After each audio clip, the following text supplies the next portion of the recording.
क्या जगाएगा। इसलिए गुरु गुरु को क्या, गुरु के कौन कैसा होता है, दीपक की तरह। गौतम बुद्ध है ना, गौतम बुद्ध का बहुत मेन जो शब्द है उनका, बहुत प्रचलित शब्द है, जो अब लोग उनके उपदेशों में से जो बोला जाता है, जिसको सब लोग बोलते हैं, वह अप दीपो भव, आप स्वयं दीपक बनो। दीपक बनो मतलब आप स्वयं प्रकाशमान, कोई किसी के सहारा नहीं, तुम खुद प्रकाश हो, तुम खुद दीपक हो, तुम खुद चैतन्य हो, तुम खुद अमर हो, तुम खुद आनंद रूप हो, तुम खुद चिन्मय रूप हो। फिर किसी के आगे भीख मांगने की क्या जरूरत है। प्रेम आनंद तो आपके अंदर भरा पड़ा है, और वो खुद ही जब बुझा हुआ है, वो दूसरे को क्या जलाएगा। तो सदगुरु एक दीपक की तरह होता है, जला हुआ दीपक। अच्छा, एक दीपक जला हो तो उससे कितने दीपक जलाए जा सकते हैं, कोई गिनती है? लाखों तो आप हमें कह दिया, लेकिन कोई गिनती नहीं है, कितने भी जगा सकते हैं। और दूसरे अर्थ में ये है कि एक भी ना जले, क्योंकि कोई पास में ही ना आए। कोई जलना ही नहीं चाहे, कोई जलना ही नहीं चाहे और पास में नहीं आना चाहे, तो फिर क्या होगा? फिर तो कुछ भी नहीं होने वाला। तभी हो पाएगा जब कुछ दूसरा जगने के लिए तैयार, क्योंकि एक विशेषता होती है परमात्मा की, सदगुरु की एक विशेषता होती है कि वो जबरदस्ती नहीं करते, किसी के साथ जबरदस्ती नहीं करते। क्योंकि परमात्मा ने मनुष्य को स्वतंत्रता दी है। 84 लाख योनियों के अंदर एक ही योनि है, मानव योनि, जिसमें परमात्मा ने स्वतंत्रता दी है। बाकी तो सब कर्म योनि है, भोग योनि है, प्रतंत्र है। उनका जैसा भोग है वैसा भोगना पड़ेगा, जो विधान बन गया उनको करना ही पड़ेगा। लेकिन मनुष्य को स्वतंत्रता दी है, उस स्वतंत्रता पे अगर इतना भी परमात्मा लागू कर दे कि नहीं तुम्हें ये करना ही होगा, जब गुरु कहते नहीं तुम्हें ये करना ही होगा, तुझे भजन करना ही होगा, तुम्हें अच्छाई करनी होगी, तुझे परमात्मा के रास्ते पर चलना ही होगा, तो फिर स्वतंत्रता खत्म हो गई। फिर स्वतंत्रता कहाँ है? फिर तो कानून लागू, जबरदस्ती हो गया काम। परमात्मा ने तो छोड़ दिया आदमी को कि तेरे को मैंने बुद्धि दे दी, विचार दे दिया, विवेक दे दिया, समझ दे दी, तुझे अकल दे दी, वो अपने अकल का उपयोग कर। क्या करना चाहता है? अच्छाई का परिणाम देख ले, बुराई का देख ले, प्रकाश देख ले, अंधकार देख ले, अमृत देख ले, मृत्यु देख ले, प्रेम देख ले, घृणा देख ले, आनंद देख ले, दुख देख ले। आप चुनाव तुझे करना है, कर ले, कौन सा करेगा।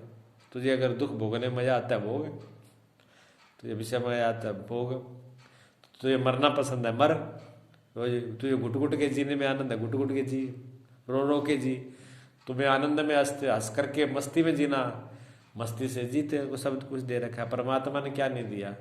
पूरी प्रकृति दे रखी है, पेड़ पौधे, खाने के लिए सब, मेवा, अन्न, जल, दूध, मीठा खाना, जो हर प्रकार का भोजन इसको उपलब्ध है। वो कितने रूप, आंखों को देखने के लिए कितने रूप है, कितने रंग है, कितनी कान, नाक के लिए कितनी सुगंध है, कितने प्रकार के सुगंध सुगंध बने, कितने सेंट बने, कितनी सुगंध फैल रखे, कानों के लिए कितने रस, कितने संगीत, कितने शब्द, कितने पक्षियों के गीत, इसके वो कितना मतलब इंद्रियों के द्वारा एक एक इंद्रियों का कितना भोग रखा हुआ है, उनका आनंद ले। और स्वयं का अगर जानना हो तो स्वयं को जान ले। अगर इनमें भटकना है तो इनमें भटक, तेरी मर्जी है।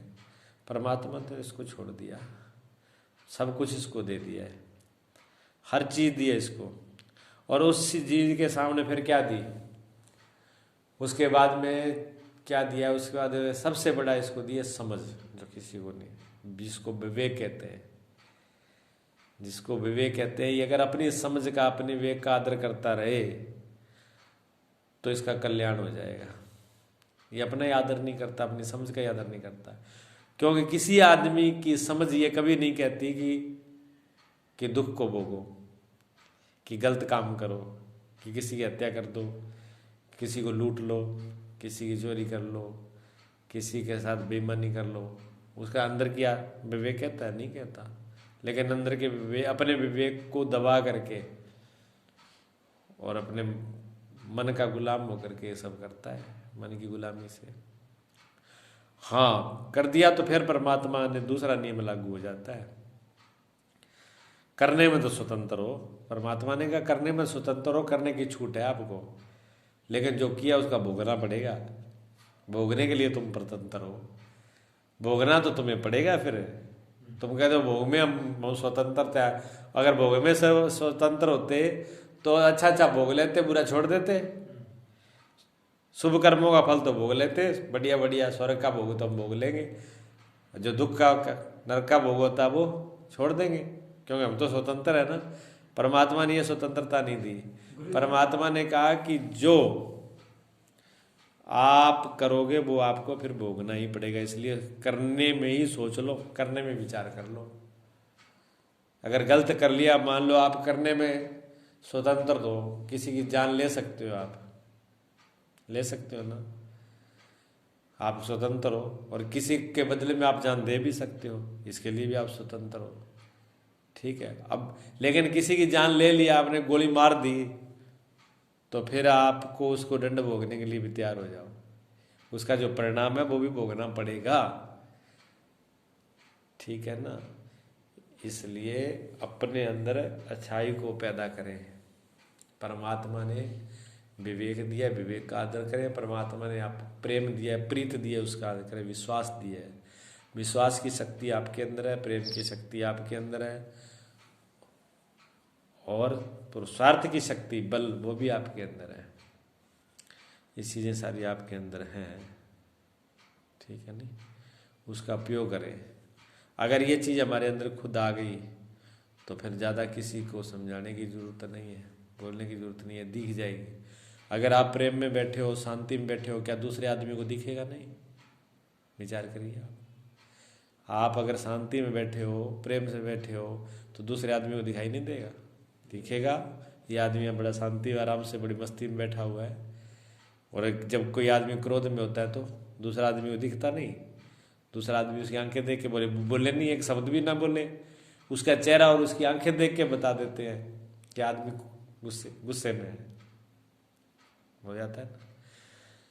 जब आपके छोटी छोटी चीज़ों को देख करके भी दूसरा आदमी समझ जाता है तो आपके हृदय में परमात्मा उतरेगा, आत्मा प्रकाश फैलेगा। आपके हृदय में जब दीपक जलेगा, अपने खुद का आत्मा का जब दीपक जलेगा, तो वो दूसरे को नहीं दिखेगा, वो भी दिखता है। इसलिए महापुरुष कभी छिपे नहीं है, प्रेमी कभी छिपे नहीं है। प्रेमी भी छिपते नहीं है, महापुरुष भी छिपते नहीं है। उनकी सुगंध फैलने लगती है, उनका प्रकाश फैलने लगता है, देश देशांतर में दिखने लगता है। पर ये अपने में होना चाहिए, ढोंग नहीं, थोता बना नहीं, ऊपर से धोखा बना नहीं। अगर धोखा दोगे तो दूसरों को नहीं, खुद को धोखा देना है, अपने आप को धोखा देना है, खुद अपने आप को ही धोखा देना है। दूसरों को क्या जाएगा? दूसरों का कुछ नहीं है। दूसरों को कितना का धोखा दे लोगे? दूसरों को धोखा देना नहीं, अपने आप को धोखा देना होता है। इसलिए सबसे पहले अपने से ही शुरू करें। जीवन का सुधार अपने से होता है। हम सुधरेंगे, दुनिया सुधरेगी। हम सही हैं, दुनिया सही है। हम तृप्त हैं, दुनिया तृप्त है।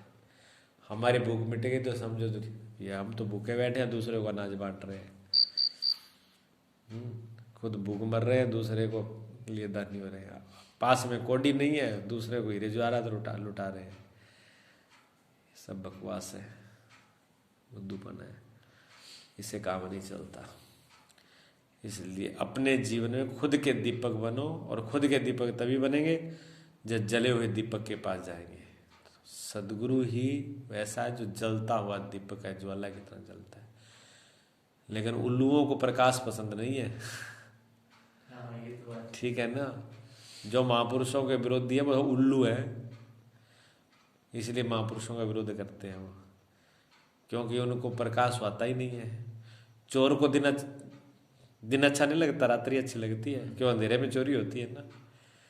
तो जो दोषी होते हैं, जो चोर होते हैं, जो अपने जीवन बचना चाहते हैं, वो उनको अंधेरा ही पसंद है, वो प्रकाश को पसंद नहीं करते। इसलिए वो अच्छे महापुरुष संत उनको अच्छे नहीं लगते।